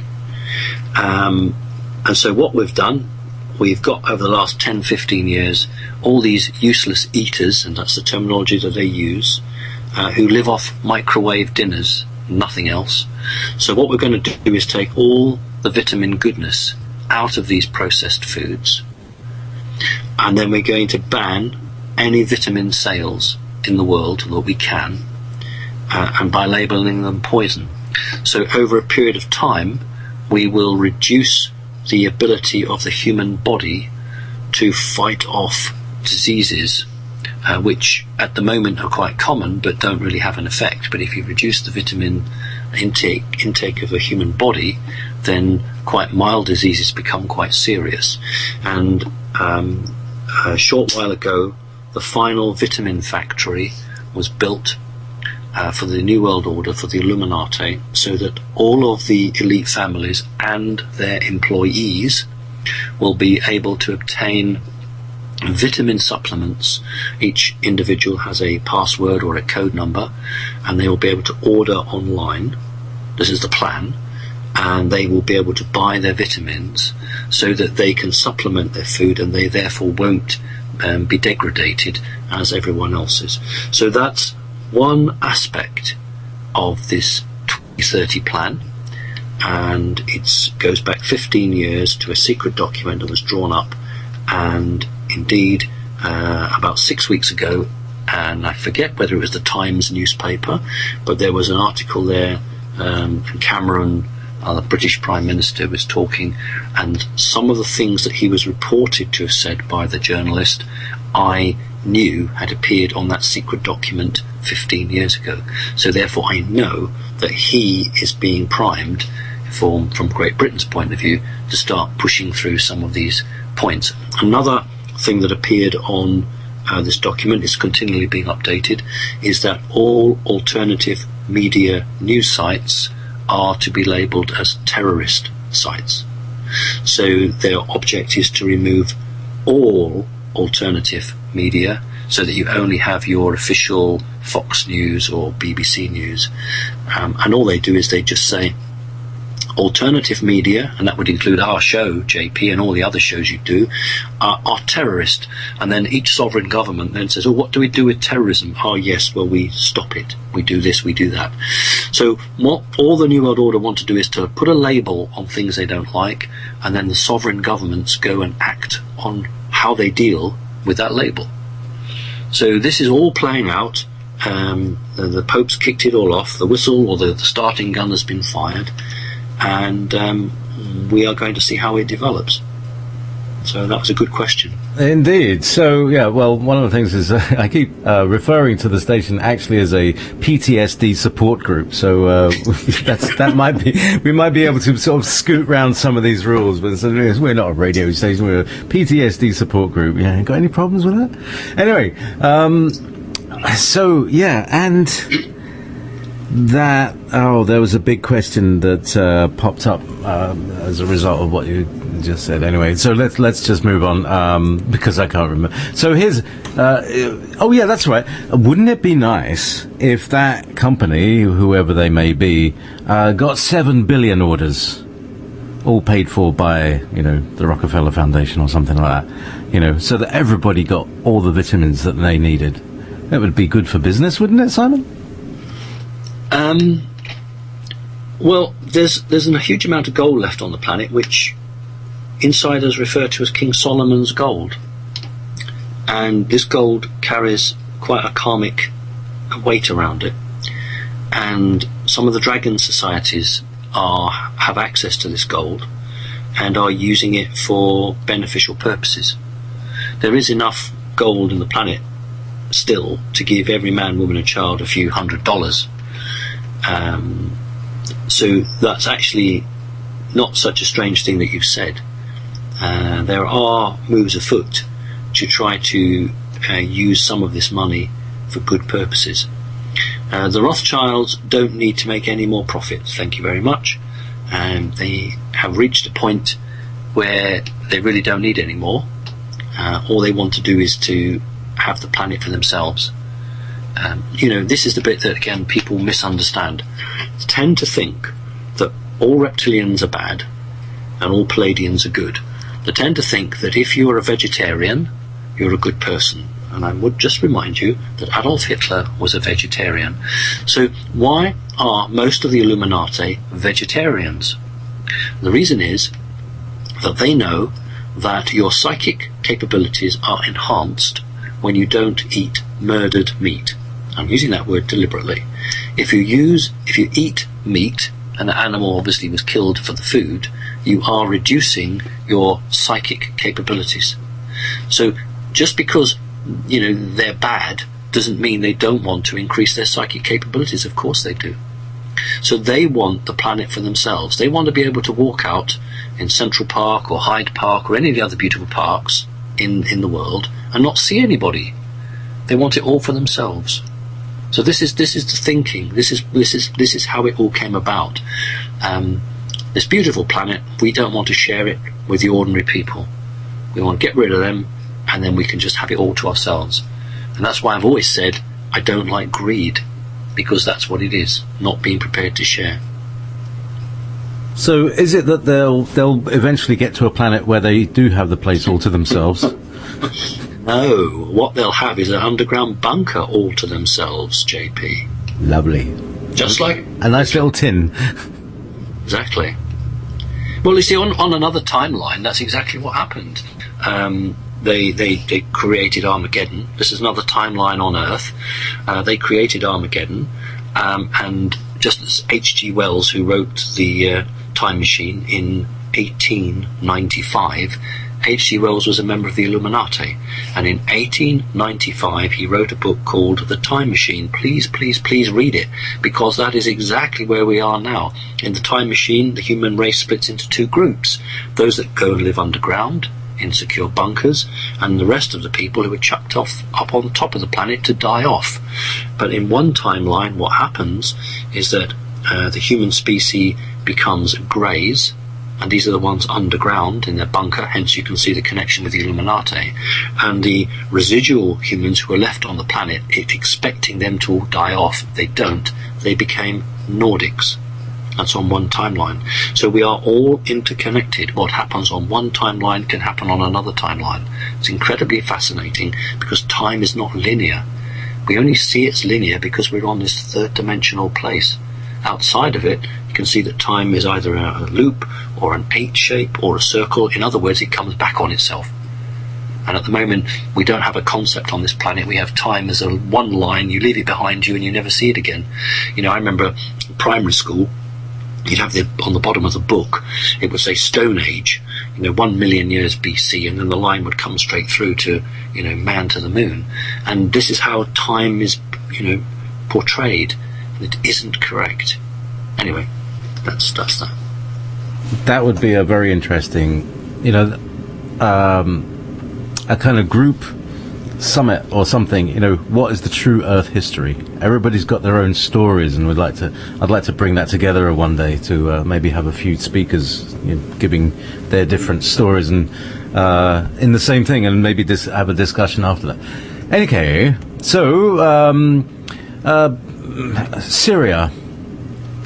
It is a desperate situation, and how come nobody's coming in and saying stop this? Does it have to play out like this? No, it doesn't. It only happens because human consciousness is letting it happen. As usual, the elite who control the levers of power, physical levers of power, are playing out a game between themselves, where you've got Assad, who is pro-Russian, and you've got the rebel groups, which are funded by America, largely, trying to overturn Assad because they don't want Russia to have a foothold in the Middle East. Because you see, America and Israel are very closely connected, and Syria, of course, now is becoming very pro-Russian. So what we're seeing is ordinary, poor people being used in a game by power-playing madmen. And it's the same old story. Whenever you see refugees, this is the product. This is what you get when you get people who are greedy or who make rules and laws that have no interest in the common man or woman and are only interested in their own survival and their own greed. And so when you see children and women and old people in desperate situations, and yet there you have some of the richest people on the planet who actually, from their own personal fortunes, could, in a blink of an eye, put this right. So we need to ask ourselves, why would somebody who probably has the wealth of a quarter of the planet, why wouldn't they want to help people? And the reality is because they have no feeling for those people. They only care about themselves. And this is where we get the label service to self or service to others. And this is how you should judge people. Because if a person who has plenty doesn't share it, then they're making their statement. That's exactly who they are. And in many parables, Jesus explained that time and time again, that he or she that has something should share it. I'm not a communist. I don't think you give it all away, but what you can do is give some of it away to try to alleviate the suffering of people who, through no fault of their own, are in a terrible situation. It's not like someone who was offered a job and said, I'm too good to do that job, and then they got poor. We're talking about 3 and 4-year-old kids, who are in situations of terrible, indescribable situations. Well, if I was a multi-billionaire and I saw those images on television, which are true, I'd be phoning up my secretary and saying, right, how can we help these people? But they don't. They don't because they don't care. And if they don't care, frankly, there's no place on this planet for them, because you either care about people or you don't. So this is what's playing out. We are seeing those who have service only for themselves and those who have service for their others. And on one radio show recently, I made an appeal. I'm going to do it now. And my appeal is to all employees of the negative Illuminati, providing you don't have blood on your hands, now is the time to jump ship. Leave while you still can, because the time is coming when there'll be a judgment, and once the hands reach 12 o'clock, then your employees, or beg your pardon, your employers won't be taking you off planet or giving you a place in an underground bunker. you're going to be thrown to the wolves. So it is better now, while you still have a chance, to actually leave the sinking ship and come and join your brothers and sisters of humanity and do what's right. So there's my appeal. Very good. So that's, this is basically, this is the moment. So, here's another change of gear. I love it. A delightful change of gear. A fluffy, furry change of gear, indeed. Shake up. It's obvious you have an amazing affinity with cats. Can you tell us more about the role the Kilroti played in the creation of the pyramids and the importance of your genetic material in the creation of your offspring? I presume the question is asking about off-world offspring. I'm wondering exactly what that context of whether it is one's genetic material or your specific Simon's genetic material. I'm not quite sure about that. So anyway, I'll have a go. Let's talk about the Kilroti people and the cat people and right. Originally, there was a group of people, a species, which UFO researchers refer to as lion beings, Lion, lion beings. And they were on one of the planets in the system of Orion. I don't know which one. And then after many millions of years, there was a falling out, and part of the race departed the planet, so they obviously had space travel. And they settled on another planet, but this time in British English, Sirius, in American English, Sirius system.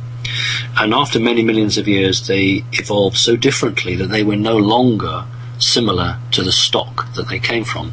So they created a new name for themselves.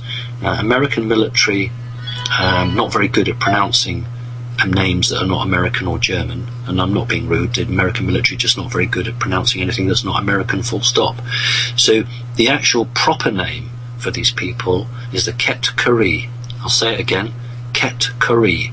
That is the name they use themselves. But I'm afraid the American military can't say Ket-Kari, but they can say Kilroti. So it's the Ket-Kari, which is like cat. The cat. Well, why do you think we have food in this country called kitty cat? Because everything is linked. That's the point. Anyway, get back to the story. So anyway, a contingent of reptilians who were very, very, very prominent in the Sirius star system, and I'm sure many listeners know that it's a veritable highway, that particular star system, with many portals, both short range, medium and long range, passing through it. And they commissioned a group of these Ket-Kari to undertake some building work in what we now know as ancient Egypt or Cairo. An Egyptologist will point to many of the statues and carvings in Egypt of cat-like beings and say that's a man with a mask on of a cat face. And I prefer to say that the guy or woman 2, 3, 4, 5, 10, 15,000 years ago who carved that was trying to send a message saying these creatures had a hand in the building of this pyramid. And if you notice, often in these carvings of a procession, these creatures are at the front, and that's very, very suggestive. So the pyramid shape, these creatures had a hand in that. They also are connected with the face on Mars, which is a lot older, and the pyramid shapes on Mars as well. There's no, there's a reason why there are pyramids on Mars and on Earth. Don't forget also in the Mayan and the Aztec cultures there are pyramids, and many other places. Okay, genetics. The Ket-Kari don't have single children. They always have twins, and that's not really widely known. And I couldn't tell you why that is, but that's genetically when a female gets pregnant. Cats have litters, don't they? Well, they do on this planet, but the aliens we're talking about always have two twins. Interesting. And of course, when I went public with my story about association with alien creatures, that was the one topic that the media went and grabbed on.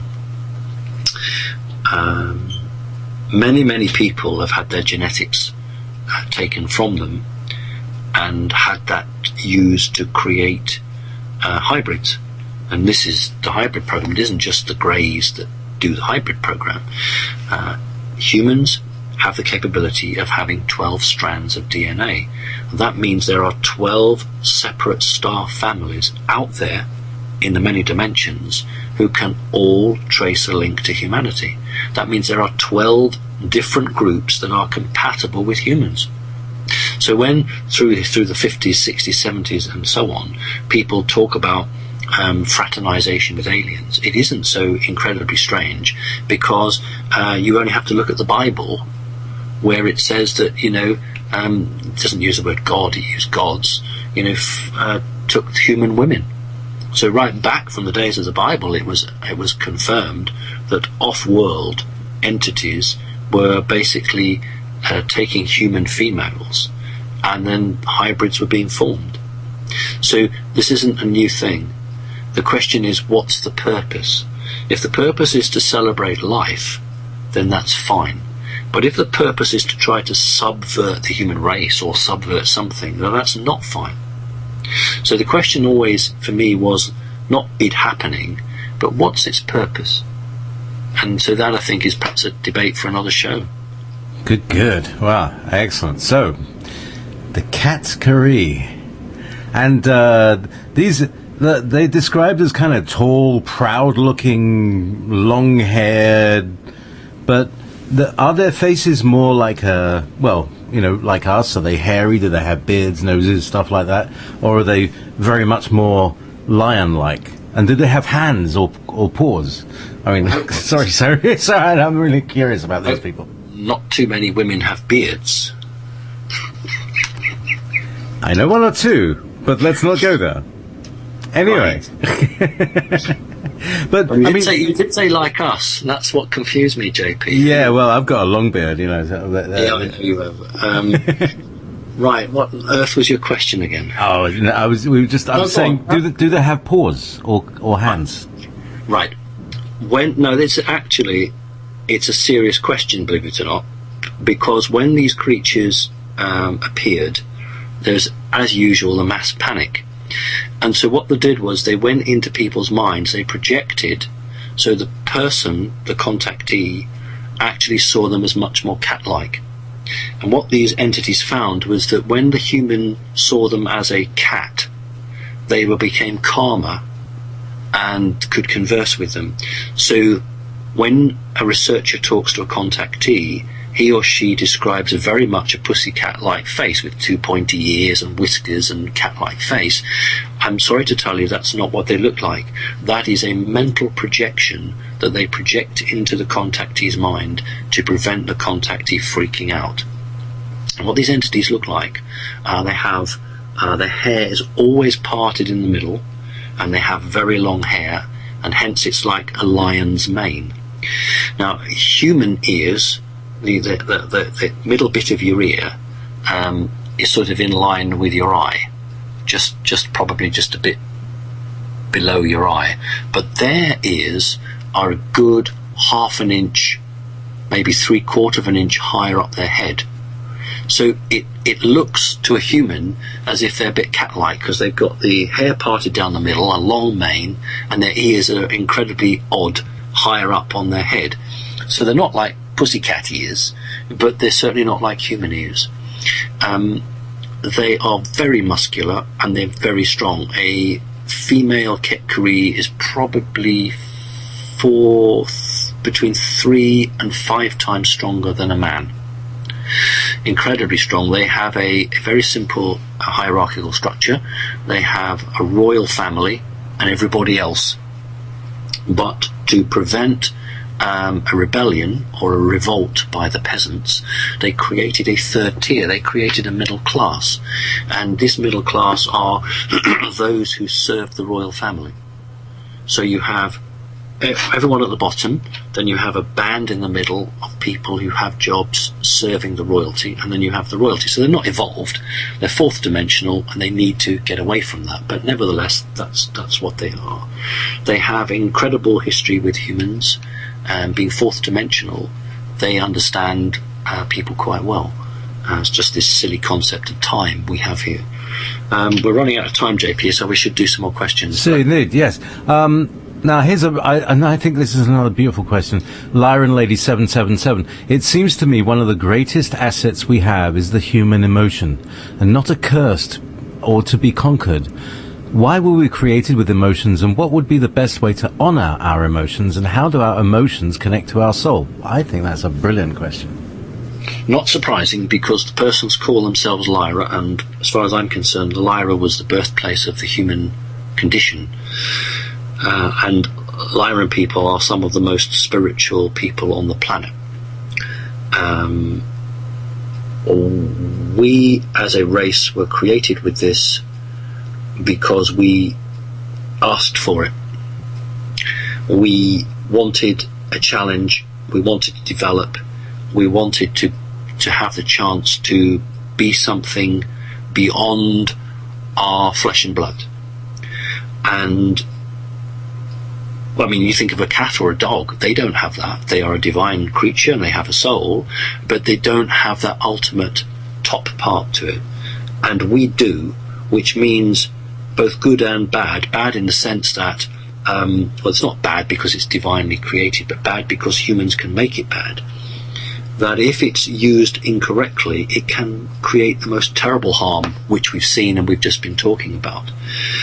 But when used properly and for the good, it could move on not just this planet, but the ripple effect could have a wonderful effect on many, many planets in many dimensions. So we have been given this because the human spirit is one of the most important living creatures anywhere in the multiverse. And that's why, it's so wrong to be oppressed by anything, but particularly by a reptilian, because a reptilian doesn't have any of the spirituality that a human does. And the reality, of course, is that humans are far more capable than reptilians. So we are in this position because we chose to be in this position. We wish to learn and we wish to develop. And because humans are special. So that's my answer. Humans are special. Very interesting. We're talking about these character. You've been giving some good pictures of the character of these races. Are the Ket-Kari one of the 12 that constitute our DNA strands? And so when you're talking about these different characteristics, these are the strands that we activate, and these are the talents that we have, yet also these tendencies to fall into, like you're saying, to fall into caste systems, like the Ket-Kari, or to be over-attached to our dominance and control, like the reptilians.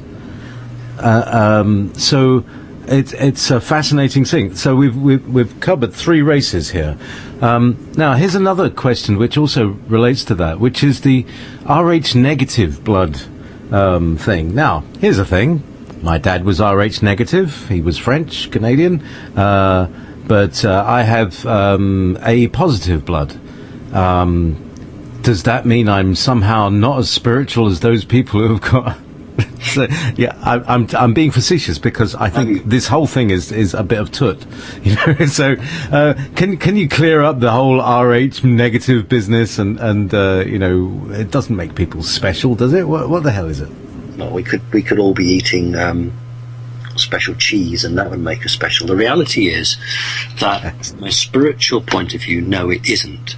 But from a reptilian Illuminati bloodline, yes, it is. The reptilians, through their teachings and learnings, had a great impact on the Anunnaki, and through the Anunnaki down to the control systems of our presidents and prime ministers and all the rest of it. And what's been written into law is supposed to be things that are equitable, but we only have to think back to the time of Adolf Hitler, that you had certain colour eyes and certain colour hair, and in the eyes of the law in Germany at that time, you were more superior than somebody else. So we have to be very careful, because if we start to put values to traits, then we can make ourselves more important. The reality is that the bloodline group believe that anybody who has a family that contains Rh negative blood are the original elite going back many thousands of years. Now, my own family, my mother was Rh negative. In fact, I would have been terribly surprised if she wasn't, given my background.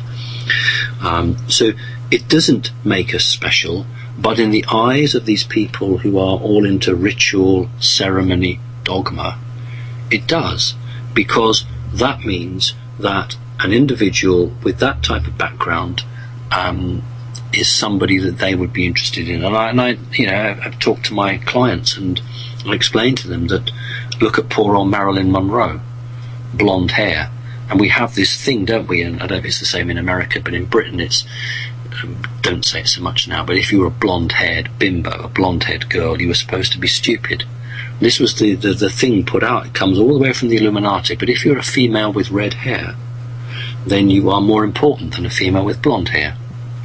And as a result of that, then, if you got a job with the Rothschilds or the Rockefellers, then you would have an administrative job because you had red hair and you were a female.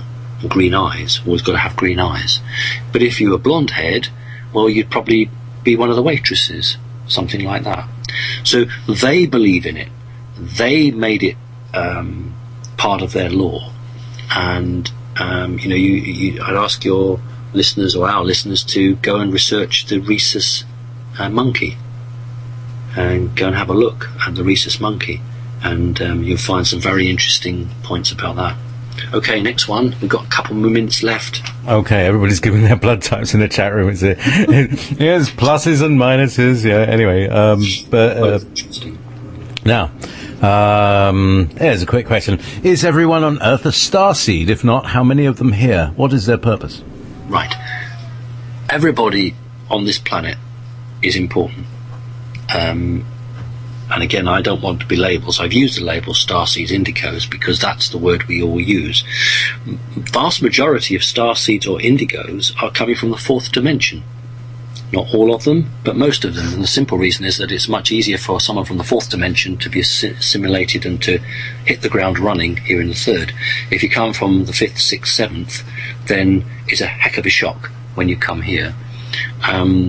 Everybody has the potential to be good. Some people arrive here with knowledge from far away, with a plan, and the ability to put that plan into effect. So we could call them starseeds or indigo kids. But my main concern, of course, is that we begin to create an us and them culture between, well, I'm awake and you're not. I'm an indigo kid and you're not. I'm a starseed. And, and I see it in the New Age. You go to a conference and people are trying to outdo themselves, for God's sake. And what they should be doing is focusing on the battle before us, not trying to actually show themselves to be better or not. If we can bring starseeds or indigo kids together, then we can marshal some very, very useful energies. That's why the negative elite try to identify these people and take them out. They either try to subvert them or get rid of them, or put a demon into them to control them. But if we can preserve these people, get them working together, because their energy is quite strong. So there is a battle going on. There's a battle going on not just on the planet, but above the planet. So whilst I don't particularly want to go down the road of who's right and who's wrong, there certainly are a number of people on this planet who have a lot of knowledge, very, very powerful. We just need to coordinate that and use it properly. Thank you. Right, now, Simon, the next show was scheduled, but the guy's got a cold and Nancy's away. We were going to have a round table. Are you available for any more period of time, or do you need to shut the show down now? Do you know what? I would have done, but I want to go and watch Downton Abbey on television. Well, in that case, let's let you relax and chill out and watch Downton Abbey. And thank you so much, Simon. So listen, if anybody wants to call in, and we can discuss some of these things. Some of the Connecting Conscious group, come in and we'll check out. We'll call it. It's part of the ODD collective, so everybody's ODD around here. You know, oppositional defiance. So thank you so very much, Simon, and I'll see you next month for the. It's been a very good show. Some really good questions. You know what, JP? The questions get more and more profound each month. Don't they? Just so pleased, and I'm so delighted that, you know, over the last few years, generally, people are changing and waking up for the better. And you remember, people like you, JP, doing the show, and others, it's absolutely imperative that you keep going. So I wasn't particularly happy when you were off air for 3 weeks. So I'm really glad you're back on. Thank you very much. So here we go, and well, as I said, call in, and we'll bring a discussion up. We'll have a good round table. Thank you very much, Simon. Good night. Yeah, good.